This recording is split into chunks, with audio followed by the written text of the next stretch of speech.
দর্শক সবাইকে আমন্ত্রণ জানাচ্ছি যমুনা টেলিভিশনের ইলেকশন স্পেশাল ব্যালট বাক্সে। আপনাদের সাথে এ পর্যায়ে আমরা তিনজন যুক্ত হয়েছি। আমি মৌসুমী আহমেদ লোপা, ঢাকা বিভাগ এবং ময়মনসিংহ বিভাগের খবর জানাবো। দর্শক একই সাথে থাকবো আমি আহমেদ রেজা। আমি আপনাদেরকে জানাবো রংপুর এবং রাজশাহীর খবরাখবর। খুলনা ও বরিশাল 16 জেলার মোট 57 আসন এবং উপকূলীয় অঞ্চল থেকে শুরু করে মহানগর দক্ষিণবঙ্গের নির্বাচনী সবশেষ পরিস্থিতি ব্যালট বাক্সে জানাবো আমি রঞ্জন শান্ত। এবং দীর্ঘ 3 ঘন্টা ধরেই কিন্তু ব্যালট বাক্স নিয়ে আপনাদের সঙ্গে আমি আছি, থাকবো আরও কিছুক্ষণ। এবং আমার সঙ্গে যেই নতুন 3 জন সহকর্মী জয়েন করেছেন তাদের কাছ থেকে এবং আমাদের যারা সহকর্মীরা মাঠে ঘাটে আছেন তারাও কিন্তু জানাবেন নির্বাচনের যত সব খবরাখবর আছে সেগুলো আমাদেরকে জানাবেন। দর্শক, বহুল প্রত্যাশিত ত্রয়োদশ জাতীয় সংসদ নির্বাচন একেবারেই দোরগোড়ায়, আর কয়েক ঘন্টা মাত্র অপেক্ষা। এরপরেই নির্ধারিত হবে বাংলাদেশের ভবিষ্যৎ, কার নেতৃত্বে এগিয়ে যাবে সামনের দিকে আমাদের বাংলাদেশ। আমরা সেই খবরগুলো জানাবো। একেবারে নির্বাচনের আদ্যপান্ত সব বিভাগের 8টি বিভাগের খবর আমাদের সহকর্মীরা জানাবেন। মাঠ পর্যায়ে আমাদের যে সহকর্মীরা আছেন তারাও জানাবেন। সব খবরের জন্য আপনারা আমাদের সাথেই থাকবেন পুরো আয়োজন জুড়ে, আশা করছি। নীলফামারীর সৈয়দপুর বিমানবন্দর থেকে $1.5 কোটি টাকা সহ ঠাকুরগাঁও জেলা জামায়াতের আমিরকে আটক করা হয়েছে। সকালে বিমানবন্দর থেকে আটক করা হয় বেলাল উদ্দিন প্রধানকে। বিষয়টি নিশ্চিত করেছেন নীলফামারীর পুলিশ সুপার শেখ জাহিদুল ইসলাম। এখনও চলছে জব্দকৃত টাকা গণনা। এদিকে আটক বেলাল উদ্দিন নিজেকে কলেজ শিক্ষকের পাশাপাশি গার্মেন্টস ব্যবসায়ী হিসেবে দাবি করেন। তিনি বলেন, ব্যবসায়িক কাজের জন্যই সাথে 50 লাখ টাকা নিয়ে যাচ্ছিলেন তিনি। আটক বেলালকে বিমানবন্দরের ভেতরেই জিজ্ঞাসাবাদ করছে আইন শৃঙ্খলা রক্ষাকারী বাহিনী। এদিকে ঠাকুরগাঁও জেলা জামায়াতের আমিরের অর্থ সহ ধরা পড়ার খবরকে নিছক অপপ্রচার হিসেবে উল্লেখ করেছে জামায়াত মুখপাত্র এহসানুল মাহবুব জুবায়ের। তার দাবি, এটা বেলাল উদ্দিন প্রধানের ব্যক্তিগত ব্যবসায়িক অর্থ।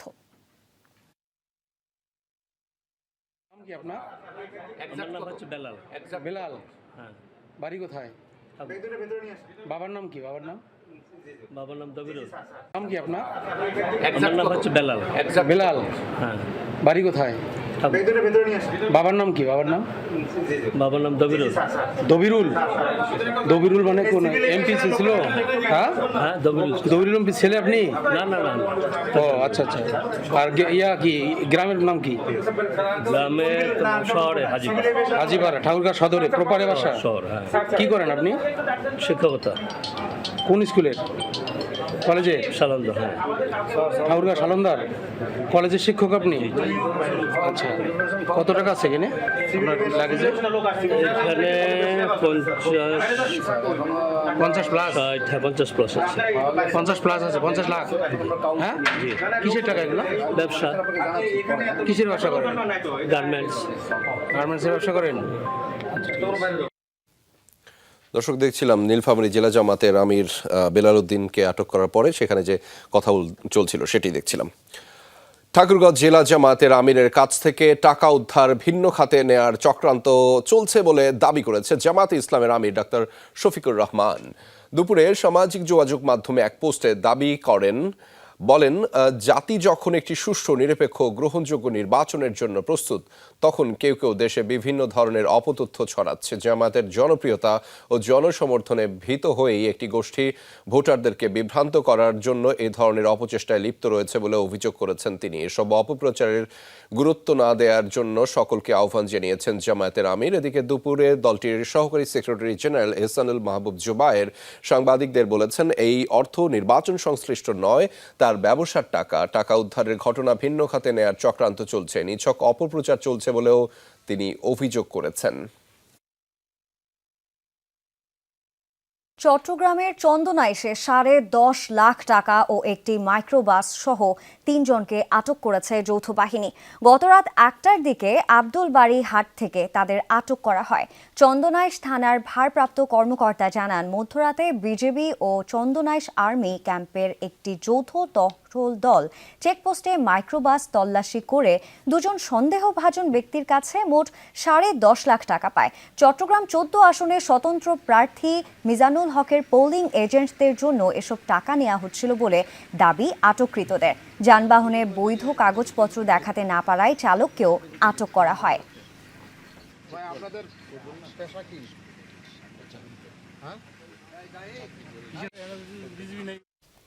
এ বিষয়ে আরও জানাতে চট্টগ্রাম থেকে আমাদের সঙ্গে যুক্ত হচ্ছেন সহকর্মী জুবায়ের রিফাত।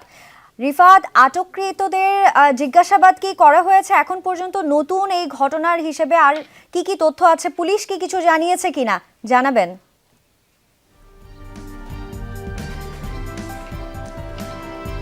ধন্যবাদ সঞ্জনা। মূলত জানিয়ে রাখি, চট্টগ্রাম 14 আসনের যে চন্দনাইশ উপজেলা রয়েছে, সেই উপজেলার পৌরসভার আব্দুল বারিহাট যে এলাকাটি, সেখানে গত রাতে মূলত একটি সন্দেহভাজন মাইক্রোবাস যৌথ বাহিনীর চেকপোস্টে আটক হয়। আটক হওয়ার পরিপ্রেক্ষিতে সেই মাইক্রোবাসের ভেতরে 3 জনকে পাওয়া যায় এবং তাদেরকে তৎক্ষণাৎ প্রাথমিক জিজ্ঞাসাবাদ করে যৌথ বাহিনীর যে টিমটি রয়েছে তারা প্রাথমিকভাবে জিজ্ঞাসাবাদ চালায়। প্রাথমিক জিজ্ঞাসাবাদে তারা কে এবং কোথায় যাচ্ছিল টাকাগুলো নিয়ে, সেই টাকাগুলো কোন জায়গা থেকে আসলে রিসিভ করা হয়েছিল অথবা কোথায় প্রেরণ করা হচ্ছিল, এমন কোনো তথ্য এখন পর্যন্ত আমরা জানতে পারিনি। মূলত যেটি হয়েছে, চট্টগ্রামের যে 16টি সংসদীয় আসন, সেই 16টি সংসদীয় আসনের নিরাপত্তা রক্ষার যে দায়িত্বে যারা রয়েছেন সংশ্লিষ্ট কর্মকর্তারা, তাদের সাথে আমাদের নিয়মিত যোগাযোগ হচ্ছে। তারাও আসলে সে বিষয়ে তেমন কোনো সুস্পষ্ট ধারণা দিতে পারছেন না। আমরা স্থানীয় থানার ভারপ্রাপ্ত কর্মকর্তার সাথে একটু আগেও কথা বলেছি। তিনি আমাদেরকে যেমনটি বলছিলেন, আসলে তার থানা হেফাজতে মূলত 10,49,000 টাকা, অর্থাৎ যে 10.5 লাখ টাকা সহ আটক করা হয়েছিল, তার থানা হেফাজতে 10.5 লাখ টাকা রয়েছে এবং সন্দেহভাজন মাইক্রোবাসটি সেই থানা হেফাজতে রয়েছেন। এখন পর্যন্ত তিনি পরবর্তীতে বিধি মোতাবেক ব্যবস্থা নেবেন বলে আমাদেরকে এখন পর্যন্ত জানিয়েছেন। তবে একটি বড় প্রশ্ন হিসেবে দাঁড়িয়েছে মূলত কোন প্রার্থীর হয়ে ভোটারদেরকে টাকা বিলাতে যাচ্ছিলেন কিনা কেউ, সেটি নিয়ে এখন একটি ধোঁয়াশা রয়েছে। এখন পর্যন্ত পরিষ্কার করে বলা যাচ্ছে না সেই 3 জনকে আসলে আটক রয়েছেন কিনা অথবা তাদের ছেড়ে দেওয়া হয়েছে কিনা, এমন কোনো তথ্য আমাদের কাছে এখন পর্যন্ত নেই। তবে আমরা যেটি পরিষ্কার হতে পেরেছি সেটি হচ্ছে সন্দেহভাজন মাইক্রোবাসটি থানায় রয়েছে, টাকাগুলো এখন পর্যন্ত থানায় রয়েছে, অর্থাৎ কেউ দাবিও করেনি যে টাকাগুলো তার। এখন পর্যন্ত চট্টগ্রামের চন্দনেশের বারিহাট এলাকায় যে সন্দেহভাজন মাইক্রোবাস আটক করা হয়েছে তার সর্বশেষ খবরাখবর। তবে নতুন কোনো তথ্য যদি এই ঘটনার সাথে যুক্ত হয়, সেটিও আমরা যমুনার টেলিভিশনে দর্শকদের উদ্দেশ্যে জানিয়ে দিতে পারবো বলে আশা রাখছি। আর নির্বাচনের সার্বিক পরিস্থিতি এখন পর্যন্ত চট্টগ্রামে স্বাভাবিক রয়েছে বলা চলে। একদমই তাই। অনেক ধন্যবাদ রিফাত আপনাকে গুরুত্বপূর্ণ কিছু তথ্য আমাদের সঙ্গে শেয়ার করার জন্য। যেহেতু নির্বাচনের বাকি আর মাত্র একটা রাত, অনেক বেশি ঘটনা ঘটছে। খবর আসছে টাঙ্গাইল থেকেও। টাঙ্গাইলের ভুয়াপুরে দাঁড়িপাল্লায় ভোট চাইতে গিয়ে এক গৃহবধূকে শ্লীলতাহানির অভিযোগ উঠেছে জামায়াতের কর্মীদের বিরুদ্ধে। এ ঘটনায় 4 জনের নাম উল্লেখ ও অজ্ঞাত 4-5 জনকে আসামি করে থানায় লিখিত অভিযোগ দিয়েছে পরিবারটি। লিখিত অভিযোগে বলা হয়, সোমবার সকালে শহীদুল, সোহেল, এনামুল ও আলামিন সহ কয়েকজন ওই বাড়িতে যায়। এ সময় গৃহবধূ জানান তার স্বামী বাড়িতে নেই। এ কথা শোনার পরপরই তার দাঁড়িপাল্লা মার্কার পোস্টার হাতে ঘরে প্রবেশ করে এবং দাঁড়িপাল্লায় ভোট দিতে বলে। এক পর্যায়ে ওই গৃহবধূ জানান তার বাড়ির লোকজন ধানের শীষে ভোট দেবেন। এ কথা জানিয়ে তাদের বের হয়ে যেতে বলেন। লিখিত অভিযোগে আরও বলা হয়েছে, এ সময় আসামিরা ওই গৃহবধূর শ্লীলতাহানি করে, জোরপূর্বক ধর্ষণের চেষ্টাও করে তারা। পরে নারীর চিৎকার শুনে প্রতিবেশীরা এগিয়ে এলে আসামিরা দ্রুত চলে যায়। ঘটনা কাউকে না জানাতে গৃহবধূকে ভয়ভীতিও দেখায় তারা। এদিকে উপজেলা জামায়াতের আমির আব্দুল্লাহ আল মামুনের দাবি, এই অভিযোগ সম্পূর্ণ মিথ্যা ও বানোয়াট। বিষয়টি গুরুত্বের সঙ্গে তদন্ত করা হচ্ছে বলে জানিয়েছে পুলিশ।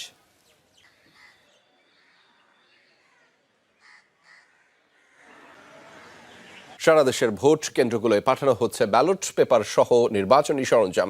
সকাল থেকে রাজধানী ঢাকা সহ সারা দেশে শুরু হয়েছে এই কার্যক্রম। সরঞ্জামের মধ্যে রয়েছে ব্যালট বাক্স, মার্কিং সিল, সুই সুতা, মোমবাতি,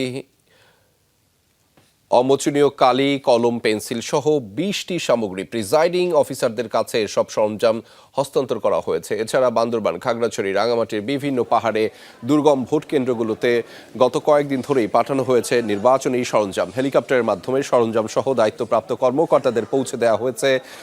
বৃহস্পতিবার সকাল 7:30 থেকে ত্রয়োদশ জাতীয় সংসদ নির্বাচনে 299টি আসনে ভোট গ্রহণ শুরু হবে।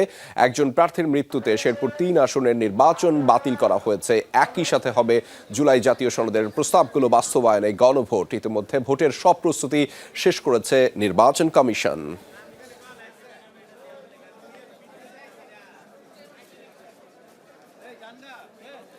আসলে আজকে ব্যালট বাক্স সাথে আমাদের ব্যালট পেপার, তারপর কিছু সিল আছে আমাদের ব্রাশ সিল, ব্যালটে ব্যালট মারার সিল, আরও কিছু কিছু সরঞ্জামাদি আমাদেরকে দিবেন আজকে। আমার ভোট কেন্দ্র নিরাপত্তার জন্য আনসার পুলিশ এবং আপনার গ্রাম পুলিশ সহকারে একটা টিম দিবে, আমার সাথে দিবে 13 জন বা 12 জন কেন্দ্র ভিত্তিক আর কি। অতি গুরুত্বপূর্ণ কেন্দ্র 23টা এবং গুরুত্বপূর্ণ কেন্দ্র 74টা, সাধারণ কেন্দ্র 33টা। অতি গুরুত্বপূর্ণ কেন্দ্রে আমাদের 3টা করে শটগান যাবে, গুরুত্বপূর্ণ কেন্দ্রে আমাদের 3টা করে শটগান যাবে, সাধারণ কেন্দ্রে আমাদের 2টা করে শটগান যাবে। দর্শক, কাল সংসদ নির্বাচনের পাশাপাশি কিন্তু গণভোটও অনুষ্ঠিত হবে। ভোটারদেরকে 2টো ব্যালট পেপার দেওয়া হবে। সাদা যেটা ব্যালট পেপার সেটাতে সংসদ নির্বাচন, আর গোলাপি রঙের ব্যালটে দিতে পারবেন গণভোট। এবার মোট ভোটার 12,77,11,000 এবং 793 জন। ভোট কেন্দ্র 42,766 স্থায়ী এবং 13টি অস্থায়ী। এই নির্বাচনকে সামনে রেখে আইন শৃঙ্খলা পরিস্থিতি কিন্তু বেশ জোরদার করা হয়েছে। প্রায় 10 লাখের উপরে আইন শৃঙ্খলা বাহিনীর সদস্যরা থাকবেন। যে কোনো পরিস্থিতি মোকাবেলায় তারা তৎপর থাকবেন। আমরা একটু মাঠ পর্যায়ের খবর জানবো। রাজধানীর আনন্দ কমিউনিটি সেন্টারে আছেন আমাদের সহকর্মী শওকত মঞ্জুর শান্ত। আমরা তার কাছে যাচ্ছি। শান্ত, এই ভোট কেন্দ্রের প্রস্তুতি কেমন দেখছেন আপনি যেখানে আছেন, এবং আপনি তো অনেকক্ষণ ধরেই খোঁজ খবর রাখছেন। ব্যালট পেপার থেকে শুরু করে যাবতীয় নির্বাচনী সামগ্রী কেন্দ্রে কেন্দ্রে পৌঁছাচ্ছে কিনা সেটাও একটু জানাবেন। নিরাপত্তা ব্যবস্থা সম্পর্কেও জানতে চাই। ব্যালট পেপার আসলে নির্বাচনের দিনই আসলে কেন্দ্রে নিয়ে আসার কথা, এবং আজকে শুধুমাত্র নির্বাচনে যে সরঞ্জামাদি রয়েছে, ব্যালট বাক্স এবং অন্যান্য যে সরঞ্জামাদিগুলো প্রস্তুতিমূলক, সেগুলো প্রত্যেকটি কেন্দ্রের যারা প্রিজাইডিং অফিসার এবং সহকারী প্রিজাইডিং অফিসার এবং তার সাথে থাকা আনসার বিডিপি সহ যেই সহকারী দল রয়েছে সেই দল সেগুলো সংগ্রহ করে নিয়ে এসেছে ইতিমধ্যে। এবং আমরা যে কেন্দ্রে আছি সেখানে একটু প্রস্তুতি দেখাতে চাই। প্রাথমিকভাবে যেটি দেখাতে চাই, নির্বাচন কমিশন কিন্তু এই যে গণভোট, সেই গণভোটের জন্য একটা ফেস্টুন কিন্তু তারা টাঙিয়ে দিয়েছেন, এবং সেখানে যে প্রশ্ন থাকবে সেই প্রশ্নের একটা আদল তারা কিন্তু এখানে তুলে ধরেছেন। এবং একই সাথে বলতে হবে এই কেন্দ্রের 2টি অংশ করা হয়েছে। আমি যে অংশটিতে আছি সেটি পুরুষদের জন্য। এখানে 4টি গোপন কক্ষ করা হয়েছে, এবং প্রিজাইডিং অফিসার সহ তার যে সহকারীরা রয়েছেন ইতিমধ্যে তারা তাদের যে নাম তালিকা এবং তাদের যে পরিচয়পত্র সেগুলো তালিকাবদ্ধ করেছেন। একই সাথে বলতে হবে যে আমরা এখন যে অংশটিতে যাচ্ছি সেটি নারীদের কক্ষ, এবং নারীদের জন্য 5টি এখানে গোপন কক্ষ তৈরি করা হয়েছে। এবং এখানে বলতে হবে যে প্রিজাইডিং অফিসার সহ তার যে সহকারীরা রয়েছেন, নিরাপত্তার জন্য আমরা এখানে সেনা মোতায়েন দেখেছি, এবং একই সাথে আনসার রয়েছেন, পুলিশ সদস্য রয়েছেন, এবং এখানে সহকারী যারা রয়েছেন তারা সকলে মিলে কিন্তু এখন তাদের যে সর্বশেষ প্রস্তুতি সেগুলো তারা গ্রহণ করছেন। অর্থাৎ সব রকম প্রস্তুতি নেওয়া হয়েছে। ধন্যবাদ শান্ত আমাদের সাথে যোগ দেবার জন্য। রেজা, আমরা শান্তর কথা শুনছিলাম। সেনা মোতায়েন হয়েছে দেখাই যাচ্ছে, এবং সবচেয়ে যেটা বড় কথা, ঝুঁকিপূর্ণ যে কেন্দ্রগুলো আছে সেগুলোতেও কিন্তু বাড়তি নিরাপত্তা ব্যবস্থা নেওয়া হয়েছে। এবং একজনের বক্তব্য আমরা শুনছিলাম যে বিভিন্ন কেন্দ্রে কেন্দ্রে যে শর্টগান পাঠানো হচ্ছে সেগুলো আলাদা নিরাপত্তা বলায়। আমি একটু লোপা এবং আমাদের সহকর্মী সবাইকে একটু জানিয়ে রাখতে চাই যে আমাদের সহকর্মী শান্ত জানাচ্ছিলেন যে নারী কেন্দ্রদের আলাদা ভোটারের ব্যবস্থা রয়েছে। এই প্রসঙ্গে ঠিক একটু আগেই জাতিসংঘ একটি মন্তব্য করেছে বা একটি আহ্বান জানিয়েছে এইবারে নির্বাচনকে ঘিরে। সেটি হচ্ছে এমন নির্বাচনে নারীদের নিরাপদ, অন্তর্ভুক্তিমূলক ও অর্থপূর্ণ অংশগ্রহণ নিশ্চিত করার আহ্বান জানিয়েছে জাতিসংঘ। অর্থাৎ জাতিসংঘ থেকে এই আহ্বানটা একটু আগেই করা হলো, এবং সেটি আপনাদের মাধ্যমে জানিয়ে দিলাম দর্শকদের। এবং কেন জানালাম, যে পুরো বিশ্বই কিন্তু তাকিয়েছে এবার নির্বাচনে, তাই না? একদমই তাই। নারীদের কথা বলা হচ্ছিল। আসলে আমরা কিন্তু দেখেছি যে অনেকগুলো আসনেই পুরুষ ভোটারের থেকে নারী ভোটাররা বেশি। সেই আসনে কিন্তু নারী ভোটারদের যে ভোট, সেটা কিন্তু প্রার্থীদের নির্বাচনে জয়ী করতে অনেক বেশি গুরুত্বপূর্ণ ভূমিকা রাখবে বলে আমি এবং আমাদের দেশে নারী একটা ফ্যাক্ট, সেই সাথে কিন্তু তরুণ ভোটার এবার অনেক বেশি। এই তরুণদের মাধ্যমেই কিন্তু দেখা যাবে যে পুরো ফলাফল প্রভাবিত হতে পারে। একদম। এবং 51% হচ্ছে নারী ভোটার এবারের মোট ভোটারের মধ্যে, অর্থাৎ 12,77,00,000 যে মোট ভোটার রয়েছে তার মধ্যে 51% হচ্ছে নারী। দর্শক, আরও এরকম অনেক তথ্য জানাবো, সাথেই থাকুন, আমাদের ব্যালট বক্সের সাথেই থাকুন। তবে এই মুহূর্তে নিচ্ছে একটা ছোট্ট বিরতি, ফিরছি একটু পরেই, কোথাও যাবেন না, আমাদের সাথেই থাকুন।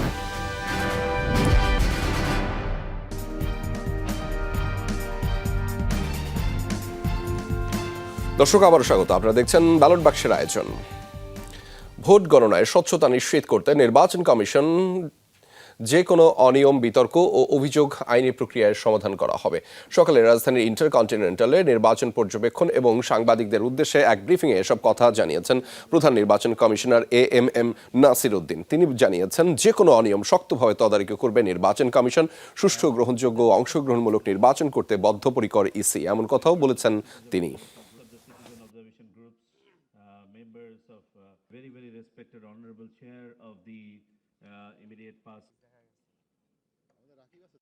We have prioritized transparency.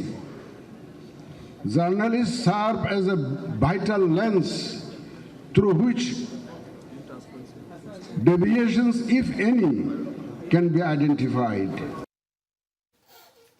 দর্শক, ভোটের মালামাল বুঝে নেওয়ার জন্য ইউএনও অফিসে যাওয়ার সময় জামালপুর শেরপুর আঞ্চলিক সড়কের শিমুলতলী এলাকায় পিকআপ ভ্যান ও সিএনজি অটোরিকশার সংঘর্ষে এক সহকারী প্রিজাইডিং অফিসার সহ 2 জন নিহত হয়েছেন। নিহত সহকারী প্রিজাইডিং অফিসার শেরপুর পলিটেকনিক ইনস্টিটিউটের ইনস্ট্রাক্টর হিসেবে কর্মরত ছিলেন। আমরা একটু এই বিষয়ে জানবো। শেরপুর থেকে আমাদের সাথে যোগ দিচ্ছেন সহকর্মী আদিল মাহমুদ উজ্জ্বল।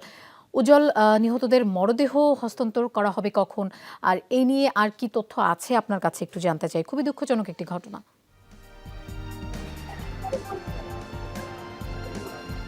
আমি জানি না, আসলে একটি হৃদয় বিতারক ঘটনা ঘটে গেছে ইতিমধ্যেই। শেরপুরের জামালপুর থেকে একজন প্রিজাইডিং অফিসার দায়িত্ব বুঝে নেওয়ার জন্য ইউনো অফিসে আসার সময় কিন্তু রুকনুজ্জামান, যিনি পলিটেকনিক ইনস্টিটিউটের একজন ইনস্ট্রাক্টর ছিলেন, তিনি কিন্তু সড়ক দুর্ঘটনায় নিহত হয়েছেন। এবং আরেকজন মহিলা কিন্তু সেখানে ছিলেন, যিনি মাহফুজা বেগম, তিনি একজন গৃহিণী ছিলেন। তিনিও কিন্তু জামালপুর থেকে সেই সিএনজির যাত্রী ছিলেন। তিনিও কিন্তু আসার পথে সেই ঘটনার শিকার হন। ঘটনাটি ঘটে বেলা 11টায় এবং তাদেরকে কিন্তু আহত অবস্থায় শেরপুর সদর হাসপাতালে আনলে সেই সদর হাসপাতালে চিকিৎসারত অবস্থায় তারা দুজনই মারা যান। এখানে আমাদেরকে যে কর্তব্যরত চিকিৎসক জানিয়েছেন, তাদেরকে বাঁচানোর অনেক চেষ্টা করা হয়েছে, কিন্তু শেষ মুহূর্তে তারা প্রাণ হারিয়েছেন। এবং আমি যতটুকু জেনেছি যে সেই শেরপুর সরকারি বালিকা উচ্চ বিদ্যালয় কেন্দ্রে কিন্তু সেই প্রিজাইডিং অফিসার রুকনুজ্জামান দায়িত্বে ছিলেন এবং 2টি লাশই কিন্তু মর্গে রাখা হয়েছে এবং কিছুক্ষণের মধ্যেই কিন্তু তাদের স্বজনদের কাছে সেই লাশগুলো হস্তান্তর করা হবে, এমনটাই জানিয়েছেন হাসপাতালের দায়িত্বরত কর্মকর্তারা। এই ছিল আমার কাছে শেরপুর থেকে সর্বশেষ। উজ্জ্বল, কি বলবো, খুবই দুঃখজনক একটি ঘটনা। কাল ভোট, দায়িত্ব পালনের আগেই এরকম মৃত্যু। আমরা আসলে সুস্থ, মানে কি বলবো, মানে আজকে আমরা সুস্থ, কালকে কি হতে পারে আমাদের জানা নেই। ধন্যবাদ উজ্জ্বল আমাদের সাথে যোগ দেবার জন্য। একটা মানে কালকে মানে ঈদের মতো একটা আনন্দ নিয়ে যখন সবাই বাড়ি ফিরছে, কেউ কেউ দায়িত্ব পালনের জন্য যাচ্ছে, সেই মুহূর্তে এরকম মানে মৃত্যুর সংবাদ সবাইকে আসলে নাড়া দেয়। আমরা একটা মানে স্বাভাবিক মৃত্যু আশা করতে পারি, যেটা আমাদের দেশে কিন্তু প্রায়ই দেখা যায়। এই যে সড়ক দুর্ঘটনায় কত কত প্রাণ ঝরে যায় বিভিন্ন কারণে, অনিয়ন্ত্রিত গতি, ড্রাইভারদের লাইসেন্সবিহীন, মানে কি যে অবস্থা রাস্তার। স্বাভাবিক মৃত্যুর আশায় আসলে আমরা এখন সবাই, মৃত্যু তো হবেই, কিন্তু সেটা আমাদের এরকম অপ্রত্যাশিত মৃত্যু আমরা কেউই চাই না একেবারে। এবং দেখুন, ভোটের জন্য বাড়িতে যাওয়া বা গ্রামে যাওয়া ঈদের মতোই একটা আনন্দ, এবং এই আনন্দ নিতে গিয়েও যদি কেউ সড়ক দুর্ঘটনার মতো ঘটনার সম্মুখীন হয়, সেটা আরো বেশি হৃদয় বিদারক আমার মনে হয়। আমরা একটু পরবর্তী খবরে যেতে চাই। কুষ্টিয়ার কুমারখালী উপজেলার সদকি ইউনিয়নে একটি ভোট কেন্দ্রের পাশ থেকে ককটেল সদৃশ 9টি বস্তু উদ্ধার করেছে পুলিশ। বেলা 12টার দিকে উপজেলার বানিয়াকান্দি প্রাথমিক বিদ্যালয় ভোট কেন্দ্রের পাশের একটি চায়ের দোকানের পেছন থেকে এগুলো উদ্ধার করা হয়। স্থানীয়রা জানান, আজ দুপুরে বানিয়াকান্দি স্কুলের পাশে একটি ফসলের ক্ষেতে পরিত্যক্ত অবস্থায় একটি সাদা ব্যাগ দেখতে পায় এলাকাবাসী। ব্যাগের ভেতর ককটেল সদৃশ বস্তু দেখে জনমনে চরম আতঙ্ক ছড়িয়ে পড়ে। তাৎক্ষণিকভাবে বিষয়টি কুমারখালী থানা পুলিশকে জানানো হয়। খবর পেয়ে কুমারখালী থানা পুলিশ ও বোম ডিসপোজাল ইউনিট ঘটনাস্থলে গিয়ে ব্যাগটি উদ্ধার করেন। এই ঘটনায় এলাকায় আতঙ্ক বিরাজ করছে।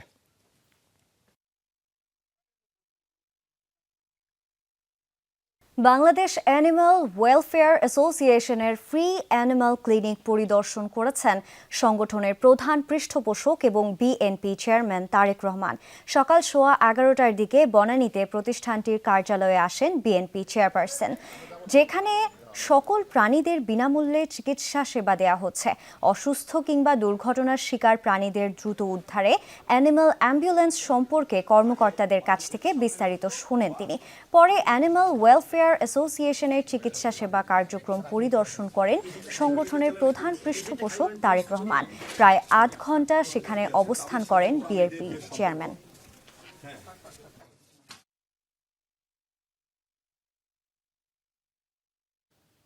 আজও ঢাকা ছাড়ছেন বহু নগরবাসী, যাচ্ছেন ভোট দিতে নিজ নিজ এলাকায়। তবে যানবাহন কম থাকায় ভোগান্তির অভিযোগ তুলেছেন অনেকেই। বাস টার্মিনালগুলোয় সকাল থেকেই দেখা গেছে যাত্রীদের চাপ। মঙ্গলবার উপচে পড়া ভিড়ের কারণে অনেকেই যেতে পারেনি গন্তব্যে। তারাও আজ চেষ্টা করছে বাড়ি ফেরার। যাত্রীরা বলছেন বাস স্টেশনে গাড়ি থাকলেও তা তুলনামূলক কম। বাসে ওঠার জন্য অপেক্ষা করতে হচ্ছে দীর্ঘ সময় ধরে। বিভিন্ন স্থানে সড়কের পাশে পরিবহনের অপেক্ষায় দাঁড়িয়ে থাকতে দেখা গেছে অনেকে। পায়ে হেঁটেও রওনা দিয়েছেন অনেকে। যাত্রীরা বলছেন বিআরটিসি বাসের সংখ্যা বাড়ালে ভোগান্তি কিছুটা কমতো।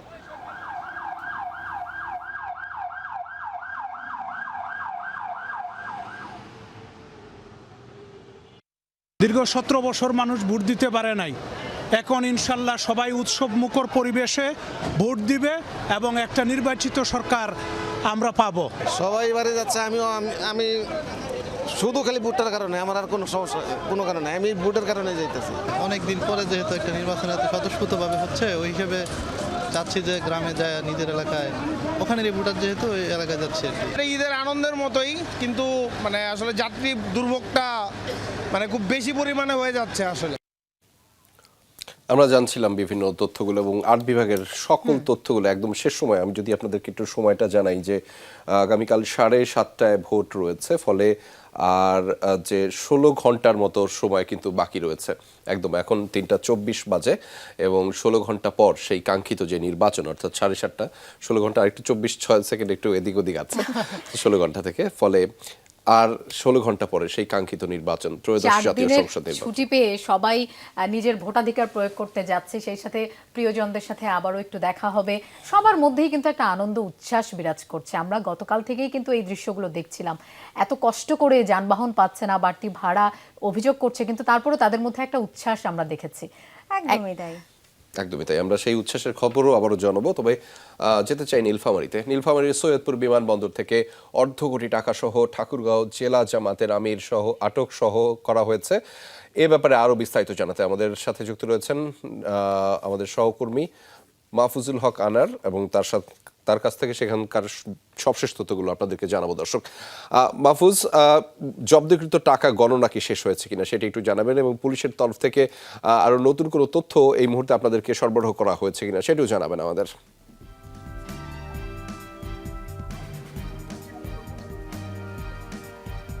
হ্যাঁ, আমরা আগের বুলেটিনগুলোতে যেমনটি বলেছিলাম যে টাকা গণনা চলছে, আর কিছুক্ষণ আগে এই নীলফামারীর পুলিশ সুপার বিমানবন্দর থেকে বের হয়ে গেছেন। তিনি কোনো গণমাধ্যম কর্মীর মুখোমুখি হননি। আমরা একটু বলতে দেখাতে চাই আপনাদেরকে যে এই যে সৈয়দপুর বিমানবন্দর ঘটনার পর থেকেই আমরা এখানে সকল গণমাধ্যম কর্মীরা অধীর আগ্রহে অপেক্ষা করছি। ভিতর থেকে যে খবরটি পেয়েছিলাম আমরা, যেটি আমরা যমুনাদের দর্শকদেরকে আগেই জানিয়ে দেওয়া হয়েছে যে এই সৈয়দপুর থেকে ঢাকা থেকে সৈয়দপুর এয়ারপোর্টে নামার পরে এই যে ঠাকুরগাঁও জেলা জামায়াতের আমির হয়েছে, এবং তার কাছে যে টাকাগুলি ছিল এটি ব্যাগে ছিল। ব্যাগে তার সাথে আরো একজনকে দেখা গেছিল যে সে তার সফরসঙ্গী ছিল। আমরা খবরটি পেয়েছি, তাকেও আটক করা হয়েছিল এবং তাকে এখন পর্যন্ত রাখা হয়েছে বিমানবন্দরের ভিতরেই। আর এই জামায়াতের আমির, ঠাকুরগাঁও জামায়াতের আমির, যিনি যাকে আটক করা হয়েছে টাকা সহ, সে তাকে জিজ্ঞাসাবাদের এক পর্যায়ে সে যদিও এইগুলি তার ব্যক্তিগত বা ব্যবসায়িক টাকা বলছে, কিন্তু জিজ্ঞাসাবাদের এক পড়েন অসুস্থ অবস্থায় তাকে তাৎক্ষণিক চিকিৎসার জন্য পুলিশি পহরায় তাকে রংপুরে পাঠানো হয়েছে এবং রংপুরে তাকে ভর্তি করা হয়েছে। রংপুরে তার চিকিৎসা চলছে। এর মাঝেই আমরা যতটুকু খবর পেয়েছি বাইরে থেকে, কোনো গণমাধ্যম কর্মীদের সাথে নীলফামারী পুলিশ সুপার বা সদর সৈয়দপুর থানার কোনো পুলিশ কর্মকর্তা বা অন্য কোনো কর্মকর্তা বা কেউ কথা বলছেন না। মোবাইল বলা চলে, মোবাইলকে এড়িয়ে চলছেন। তারপরও আমরা যতটুকু জানতে পেরেছি যে ওই আব্দুল মান্নান বলে আরেকজনকে, যাকে তার সফরসঙ্গী হিসেবে আটক করা হয়েছে, সে এখনো বিমানবন্দরের ভিতরে রয়েছে। তবে টাকা গণনার কাজ যে শেষ হয়েছে এটা নিশ্চিত। মাহফুজুল, আরেকটা বিষয় একটু জানতে চাই আপনার মাধ্যমে, যে জেলা জামাতের আমিরের এই ঘটনার ক্ষেত্রে আপনি স্থানীয় যে জামাতের নেতাকর্মীরা রয়েছে তাদের কোনো ধরনের প্রতিক্রিয়া জানতে পেরেছেন কিনা?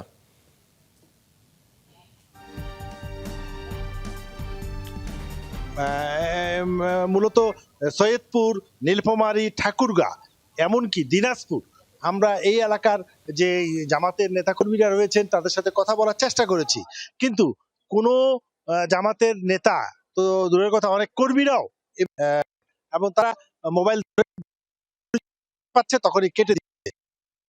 করেছি বহুভাবে তাদের সাথে যোগাযোগ করার জন্য, এবং তারা একটি কথাই একজনের সাথে পেয়েছিলাম, তো সম্পর্কের কারণে যে এই ব্যাপারে আমাদের কেন্দ্রীয় থেকেই যা বলার বলা হবে। জি, আমরা সেই খবরের বিস্তারিত আপনার মাধ্যমে জানছিলাম। ধন্যবাদ মাহফুজুল হক আনার আমাদের সাথে যুক্ত হবার জন্য। আপনি জানাচ্ছিলেন সেখানকার সবশেষ তথ্যগুলো জানছিলাম। খুবই উদ্বেগজনক, একদম নির্বাচনের আগ মুহূর্তে এমন কার্যক্রম, যদিও টাকার পরিমাণটা কিন্তু কম নয়, একদমই প্রায় অর্ধ কোটি টাকা। এটা নিয়ে ব্যবসায়িক কাজে যাবেন, এটা আসলে কি বলবো, নিশ্চয়ই তদন্ত হবে বা সেটার জন্য অপেক্ষা করতে হবে, কিন্তু এভাবে যাওয়াটাও তো নির্বাচনের আগের দিন উচিত না। এটা একটু দুঃখজনকই বটে, কারণ একদম 50 লাখেরও বেশি, মানে অর্ধ কোটিরও বেশি টাকা ওনার কাছে ছিল। উনি একই সাথে শিক্ষকতা করছেন, আবার তিনি বলছেন যে তিনি ব্যবসায়িক কাজেও ওই টাকাটা তিনি ব্যবহার করার জন্য নানা ধরনের ব্যাখ্যা ইতিমধ্যে দেওয়া হয়েছে এবং জামাতের পক্ষ থেকে ইতিমধ্যে একটা ব্যাখ্যা দেওয়া হয়েছে। তবে কতটা যুক্তিযুক্ত সেটা তো বললেনই, যে এটা নিয়ে নিঃসন্দেহে অনেক কথা হবে এবং এটা নিয়ে স্বাভাবিকভাবেই যে আরো বেশি আমরা জানতে পারবো পরবর্তীতে। দর্শক, আরো অনেক রকম খবর নিয়ে আপনাদের সামনে আসব, তবে এই মুহূর্তে ব্যালট বাক্সে একটা বিরতি নিচ্ছি, ফিরছে একটু পরেই, আমাদের সাথেই থাকুন।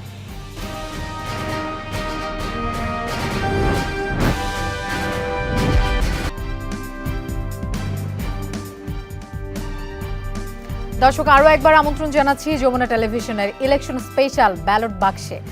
আমরা 4 জন আছি আপনাদের সাথে, 8টি বিভাগের যাবতীয় তথ্য নির্বাচনের সবকিছুই আপনাদের জানাচ্ছি। আরও একটি খবর জানাতে চাই এই মুহূর্তে। পটুয়াখালী 3 আসনে বিএনপি জোট সমর্থিত গণ অধিকার পরিষদের সভাপতি নুরুল হক নূরের নির্বাচনী ক্যাম্পে আগুন দেওয়ার চেষ্টার অভিযোগ উঠেছে। খবর পেয়ে সকালে ঘটনাস্থল পরিদর্শন করেছে আইন শৃঙ্খলা বাহিনীর সদস্যরা। নূরের কর্মী সমর্থকরা জানান, মধ্যরাতে দরজার ফাঁকা অংশ থেকে আগুন দেওয়ার চেষ্টা করেছে দুর্বৃত্তরা। আশেপাশের দোকানের লোকজন তা দেখতে পেয়ে আগুন নিভিয়ে ফেলে। এ ঘটনায় নুরুল হক নূরের প্রতিদ্বন্দ্বী স্বতন্ত্র প্রার্থী হাসান মামুনকে দায়ী করেছেন প্রার্থী এবং সমর্থকরা। তবে এর সাথে সম্পৃক্ততা নেই দাবি করেছেন অভিযুক্ত প্রার্থী। বিষয়টি খতিয়ে দেখছে পুলিশ।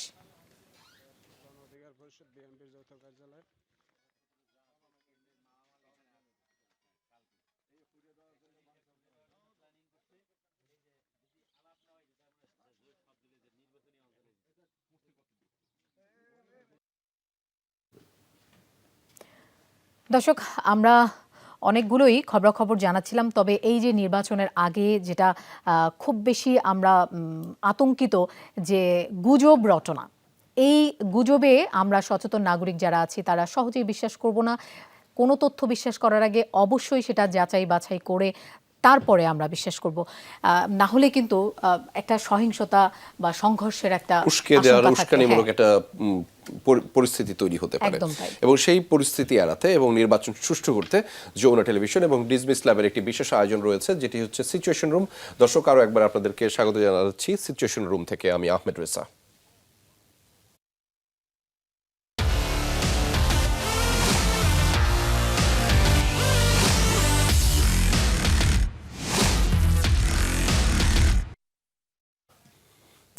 জাতীয় সংসদ নির্বাচন ও গণভোট সামনে রেখে সারা দেশেই বইছে ভোটের হাওয়া, কিন্তু নির্বাচনী উত্তাপকে সমান্তরালে ডিজিটাল প্ল্যাটফর্মে বড় ঝুঁকি, অপতথ্য এবং গুজব, সেটি মাথায় রেখে যমুনা টেলিভিশন শুরু করেছে বিশেষ আয়োজন সিচুয়েশন রুম, যেখান থেকে সব ধরনের গুজব এবং অপতথ্যের সবশেষ হালনাগাদ তথ্য আপনি পাবেন। আমাদের সাথে থাকছে এ বিষয়ে আলোচনার জন্য দেশের সবচেয়ে নির্ভরযোগ্য ফ্যাক্ট চেকিং প্রতিষ্ঠান ডিজমিস ল্যাব এবং সেখানকার কর্মীরা। আজ আমাদের সাথে যুক্ত রয়েছেন ডিজমিস ল্যাবের research coordinator coordinator Tamara Yasmin তমা। তমা, আপনাকে স্বাগত জানাচ্ছি আমাদের সিচুয়েশন রুম থেকে। আপনার কাছ থেকে জানতে চাই, আর 16 ঘন্টার মতো সময় রয়েছে নির্বাচনের, এবং এই নির্বাচনের পূর্ব মুহূর্তটি খুব গুরুত্বপূর্ণ। বিশেষ করে এই সময়ে অনেক ধরনের গুজব, অপতথ্য, মিস ইনফরমেশন, ডিসইনফরমেশন, ম্যাল ইনফরমেশন ছড়ানো হচ্ছে। ফলে আপনারা কি কি এখন পর্যন্ত ছড়াতে দেখেছেন সামাজিক যোগাযোগ মাধ্যমে? তমা। জি, আজকে আসলে সকাল থেকে আমরা বলবো যে ফ্যাক্ট চেকার যারা রয়েছেন তারা খুবই ব্যস্ত আছেন, কারণ সকাল থেকে এমন সব দাবি আমরা ছড়াতে দেখছি যেগুলো আসলে সবই আপনার দেখলে মনে হবে যে সন্দেহজনক। এর মধ্যে সকাল থেকে এরকম একটি দাবি আমরা দেখেছিলাম যে গণ অধিকার পরিষদের নুরুল হক নূর, যিনি পটুয়াখালী 3 আসনের প্রার্থী, তিনি হচ্ছে গুলিবিদ্ধ এবং তাকে হচ্ছে আশঙ্কাজনক অবস্থায় ঢাকায় আনা হচ্ছে, এরকম একটি দাবি কিন্তু সকালে ছড়িয়েছিল। কিন্তু পরে হচ্ছে আমরা গণ অধিকার পরিষদের মিডিয়া সেলের সঙ্গে যোগাযোগ করলে তারা জানায় যে এরকম কোনো ঘটনা ঘটেনি, নূর সম্পূর্ণ সুস্থ রয়েছেন। আরেকটি দাবি আমরা কাল রাত থেকে ছড়াতে দেখছিলাম যে সেটি ছিল ফেনীর একজন জামাত নেতার বাড়ি থেকে ব্যালট পেপার উদ্ধার। তো সেটিও আমরা যাচাই করেছি, দেখা গেছে যে এরকম একটি অভিযোগ ছিল এবং সেই অভিযোগের ভিত্তিতে হচ্ছে স্থানীয় পুলিশ সেখানে অভিযানও চালায়, কিন্তু তারা সেই অভিযোগের কোনো সত্যতা আসলে পায়নি অভিযান চালিয়ে, এবং কোনো ব্যালট পেপার উদ্ধারের যে ঘটনাটি সেটির কোনো সত্যতা কিন্তু তারা পায়নি। আরো একটি আজকে আমরা ডিবাঙ্ক করেছিলাম, যমুনা টিভির একটি ভুয়া ফটোকার্ড, সেখানে বলা হচ্ছিল যে এলডিপির যে অবসরপ্রাপ্ত কর্নেল অলি আহমেদ তার বাসা থেকে হচ্ছে অস্ত্র উদ্ধার করা হয়েছে, এরকম একটি ভুয়া ফটোকার্ডও আমরা আজকে সকালে ডিবাঙ্ক করেছিলাম। ফলে এই যে ডিবাঙ্কিং এর যে কার্যক্রম, সেটি নিশ্চয়ই এখন আরো নিবিড়ভাবে করতে হচ্ছে এবং নিবিড়ভাবে একটি তীক্ষ্ণ নজরও রাখতে হচ্ছে সামাজিক যোগাযোগ মাধ্যমে, কেন এত তথ্য, তার মধ্যে বিশেষ করে বেশি অপতথ্যগুলো ছড়িয়ে যাচ্ছে। যেহেতু নির্বাচন এবং নির্বাচন ঘিরে এই অপতথ্যগুলো ছড়ানো হচ্ছে, সেই ক্ষেত্রে আমাদেরকে, অর্থাৎ সাধারণ মানুষ যারা রয়েছেন, তারা কোন বিষয়গুলো নজরে রাখবেন বলে আপনি মনে করেন, তমা?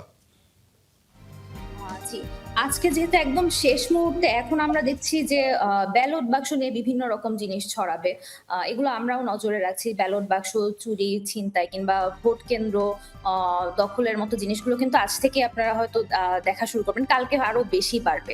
আজকে আমরা আরো ছড়াতে দেখেছিলাম যে 84 আসনে হচ্ছে ভোট গ্রহণ স্থগিত, এরকম একটি জিনিস ছড়িয়েছিল। কিন্তু আসলে সেটা হচ্ছে কি, যে কিছু আসনে থাকেই যে যেখানে হচ্ছে প্রতিদ্বন্দ্বিতা অনেক বেশি এবং পুলিশ আগে থেকে সেই সব আসনের বিষয়ে সতর্ক অবস্থান নেয়। তো পুলিশও হয়তো সেটা নিয়ে একটি সতর্ক বার্তা জানিয়েছিল, কিন্তু তার মানে তো এই নয় যে সেসব আসনে ভোট গ্রহণ সম্পূর্ণভাবে স্থগিত। তো এটা হচ্ছে আমি সবাইকে বলবো যে এরকম যদি জিনিস আপনারা সামনে পান, অফিসিয়াল কোনো ঘোষণা ছাড়া কোনো ভোট স্থগিতের বিষয়টি আসলে আপনারা বিশ্বাস করবেন না। তাছাড়া গতবার যেরকম আমরা দেখেছিলাম যে একদম ভোটের আগের দিনই হচ্ছে এআই ভিডিও দিয়ে প্রার্থিতা বাতিলের কিছু দাবি ছড়িয়েছিল, এবারও আমি বলবো যে এরকম কিছু আসতে পারে, আমরাও জিনিসগুলো নজরে রাখছি। তাছাড়া এই তো বিভিন্ন সহিংসতার খবর, এটাও কিন্তু আজকে ছড়াতে পারে, এবং আমরা যাই দেখছি সেগুলোই হচ্ছে আমরা ভেরিফাই করার চেষ্টা করছি সার্বক্ষণিকভাবে। আমাদের বিজনেস ল্যাব লাইভেও আপনারা আজকে কিন্তু সারাদিন চোখ রাখলে জিনিসটি দেখতে পারবেন লাইভ আপডেটে। একদমই তাই। বিশেষ করে শেষ মুহূর্তে এসে ভোট গ্রহণ, বিভিন্ন কেন্দ্রের ভোট গ্রহণ স্থগিত কিংবা প্রার্থিতা বাতিল করেছেন অমুক দলের অমুক প্রার্থী, এ ধরনের তথ্য কিন্তু আমরা সামাজিক যোগাযোগ মাধ্যমে ক্রমান্বয়ে দেখছি, যেগুলোতে আসলে আনুষ্ঠানিকভাবে সেগুলোতে বিশ্বাস করতে হলে আপনাকে দাপ্তরিক যেই তথ্যগুলো, অর্থাৎ অফিসিয়াল ওয়েবসাইট থেকে সেটি আসলে যাচাই করতে হবে, নিশ্চিত করতে হবে। এবং আরেকটি বিষয় বলেছেন, বিশেষ করে এআই ভিডিও যেটি চিপ ফেক এবং ডিপ ফেক আকারে আসছে সামাজিক যোগাযোগ মাধ্যমে, সেই বিষয়গুলোকেও আসলে সতর্কে রাখতে হবে, এবং মিস ইনফরমেশন, ডিসইনফরমেশন, ম্যাল ইনফরমেশন তো অবশ্যই। ধন্যবাদ তামারা ইয়াসমিন তমা আমাদের সাথে যুক্ত হওয়ার জন্য। আপনার মাধ্যমে জানাচ্ছিলাম মূলত আজকে সামাজিক যোগাযোগ মাধ্যমে কি ধরনের অপতথ্য এবং গুজব ছিল। গুজব এবং অপতথ্য কিন্তু ক্রমান্বয়ে ছড়াচ্ছে, ফলে কোনো কিছু শেয়ার করার আগে, লাইক বাটনে ক্লিক করবার আগে যাচাই করতে হবে। যে কোনো ধরনের তথ্য জানার জন্য অফিসিয়াল ওয়েবসাইটে যেতে হবে। বিশেষ করে এই মুহূর্তের ভোটের এবং নির্বাচনের সকল তথ্য বাংলাদেশ নির্বাচন কমিশনের ওয়েবসাইট এবং তাদের ফেসবুকেও কিন্তু থাকছে। এবং এটা রেজা বারবার করে কিন্তু সতর্ক করে দেয়া হচ্ছে, এবং ফ্যাক্ট চেকিং এর জন্য বিভিন্ন ধরনের কিন্তু মানে তথ্য যাচাই বাছাইয়ের ব্যবস্থাও করা হচ্ছে। শুধুমাত্র একটাই সবার কাছে আহ্বান থাকবে, অনুরোধ থাকবে, সবাই বিশ্বাস করার আগে সেটা যাচাই বাছাই ঠিকঠাক মতো করতে হবে, এর অর্থাৎ কিন্তু আমরা কোনো যা বিকল্প নেই। দেখবো বা যা শুনবো সবকিছুই কিন্তু একদম সত্যি বলে আমরা সেটা মেনে নিতে পারবো না। আমাদের অথেন্টিক সোর্স থেকে, যেমন নির্বাচন কমিশনের মতন অথেন্টিক সোর্স থেকে আমাদের জানতে হবে যে কোনটা সঠিক এবং কোনটা ভুল। এবং mainstream গণমাধ্যম থেকে। এই ভিডিওগুলো। তবে একটা প্রশ্ন আছে, সেটা হচ্ছে সোশ্যাল মিডিয়ায় এই যে অনেক কথাবার্তা সময় যত এগিয়ে আসছে, এটার ইনফ্লুয়েন্স ভোট কেন্দ্র পর্যন্ত পৌঁছাবে কিনা, কি মনে হয় যে এটাতে ভীতিকর পরিস্থিতি তৈরি হওয়াতে ভোট কেন্দ্রে একটু কমও যেতে পারে ভোটার পৌঁছানোর একটা সুযোগ রয়েছে, সংখ্যা রয়েছে, কিন্তু এই জন্যই হচ্ছে বারংবার আমাদের এই জায়গা থেকে সতর্ক করা। এই ক্ষেত্রে অবশ্যই মেইন স্ট্রিম যে গণমাধ্যম, তাদের অনেক বেশি ভূমিকা অবকাশ আছে। তাদের তথ্যগুলোই আসলে সাধারণ মানুষ বিশ্বাস করবে। সামাজিক যোগাযোগ মাধ্যমে একটু বেশি এরকম ভুয়া তথ্য কিন্তু ছড়িয়ে পড়ছে, যেটা খুবই ভীতিকর। নিশ্চয়ই, এবং সেই ভীতি যেন কমে, সেজন্যই আমাদের এই সিচুয়েশন রুমের আয়োজন, এবং সেখান থেকে দর্শকরা আমাদের সঠিক তথ্যগুলো পাচ্ছিল। লোপা, নিশ্চয়ই। দর্শক, আমরা আমাদের এই 8টি বিভাগের খবর আমরা জানাছিলাম আমাদের 4 জন সহকর্মী, এবং আমাদের এই ইলেকশন স্পেশাল ব্যালট বাক্সে আগামী কালের যে নির্বাচন বহুল প্রতীক্ষিত, সেটির তথ্য, সব রকম তথ্য আপনাদের আমরা জানাবো। আপনারা আমাদের সাথেই থাকবেন, তেমনটাই প্রত্যাশা থাকবে। রাজধানীর কবি নজরুল কলেজ কেন্দ্রে এই মুহূর্তে আছেন আমাদের সহকর্মী রাব্বি হোসেন। আমরা তার কাছ থেকে সেখানকার সবশেষ তথ্য জানবো। রাব্বি, এই কেন্দ্রে যে আপনি আছেন, সেখানকার এই মুহূর্তের অবস্থা জানাবেন। কি দেখছেন, নিরাপত্তা ব্যবস্থা কতটা জোরদার করা হয়েছে?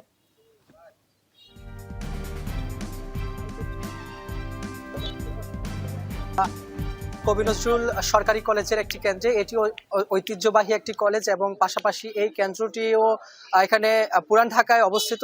বিশেষ করে এখানে নিরাপত্তার যে ব্যবস্থা রয়েছে সেটিও জোরদার করা হয়েছে। কিছুক্ষণ আগেই র্যাব 10-এর একটি আভিযানিক দল এখানে এসেছিলেন, তারা পরিদর্শন করেছেন। আমাদের সঙ্গে এখানে যুক্ত আছেন র্যাব 10-এর যিনি কোম্পানি কমান্ডার রয়েছেন। আমরা তার সঙ্গে একটু কথা বলতে চাই যে সার্বিক কি পরিস্থিতি দেখছেন আপনার এই কেন্দ্রে। ধন্যবাদ।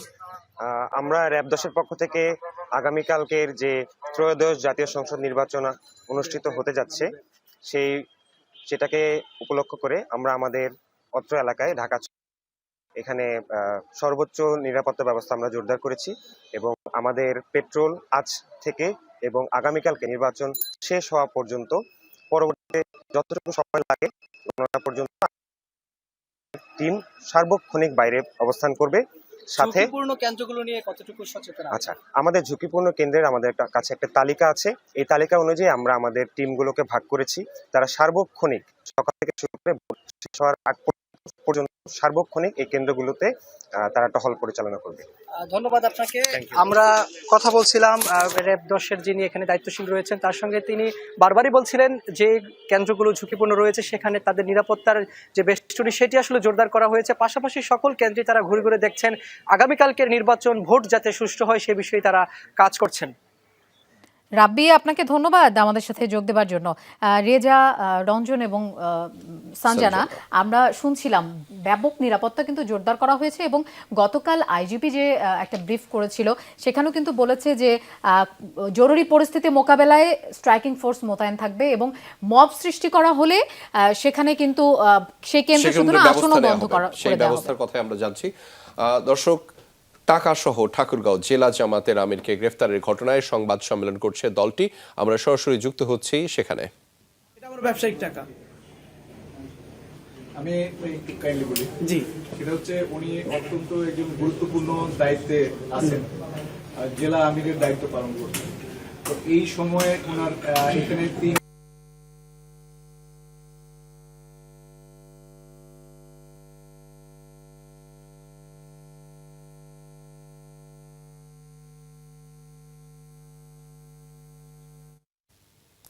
দর্শক, আমরা দেখছিলাম নীলফামারী থেকে আসলে জেলা জামাতের পক্ষ থেকে আলাদাভাবে একটি সংবাদ সম্মেলন করা হচ্ছে, সেখানে আসলে এই ঘটনার ব্যাখ্যা দেওয়া হচ্ছিল। আমরা সেই ব্যাখ্যার মধ্যে ছিলাম একেবারে, এবং নিশ্চয়ই বিস্তারিত তারা আরো পরবর্তীতে জানাবেন, কারণ ঠিক নির্বাচনের আগ মুহূর্তে এই ঘটনা তাদের দলীয় স্বার্থে আসলে খুব একটা সুখকর নয়। আমাদের ইলেকশন স্পেশাল ব্যালট বাক্সে একটা ছোট্ট বিরতি নিচ্ছে, আমাদের সঙ্গেই থাকুন।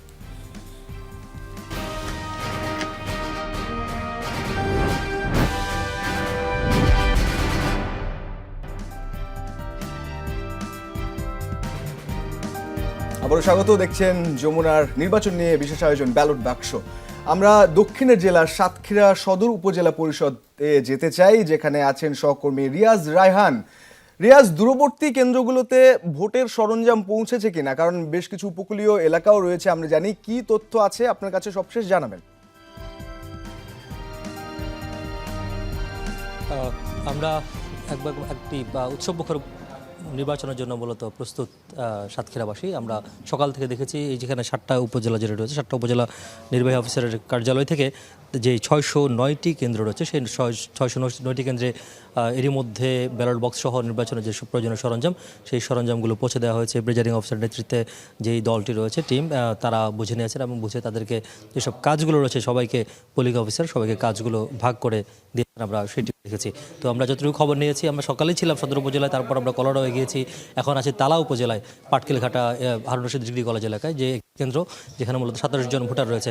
আমরা আরেকটু যদি দেখাই, একটু মাঠের দিকে দেখাতে চাই, সেই মাঠ প্রস্তুত রয়েছে, অর্থাৎ যেখানে ভোটাররা আসবেন তাদের ভোটাধিকার প্রয়োগ করার জন্য উৎসবমুখর পরিবেশে নির্বিঘ্নে যাতে আসতে পারেন, যাতে কোনো ধরনের বিশৃঙ্খলা তৈরি না হয়, সেই জন্য এর মধ্যে আপনি নিশ্চয়ই দেখতে পাচ্ছেন যে বাঁশ দিয়ে সারিবদ্ধভাবে যাতে ভোটাররা প্রবেশ করতে পারেন সেই জন্য ব্যবস্থা এর মধ্যে তৈরি করা হয়েছে।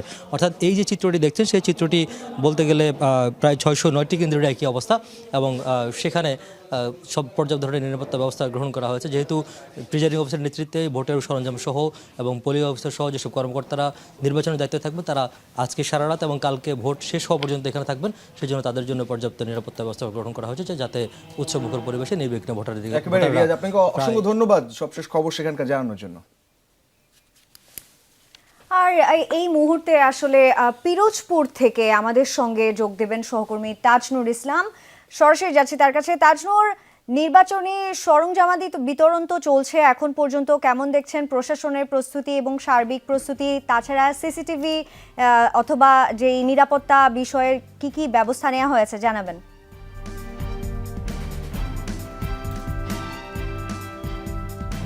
সদর উপজেলাতে মোট 66টি ভোট কেন্দ্র এবং সেই ভোট কেন্দ্রের সবগুলোতে ব্যালট বাক্স বিতরণ এর মধ্যে শেষ হয়ে গেছে।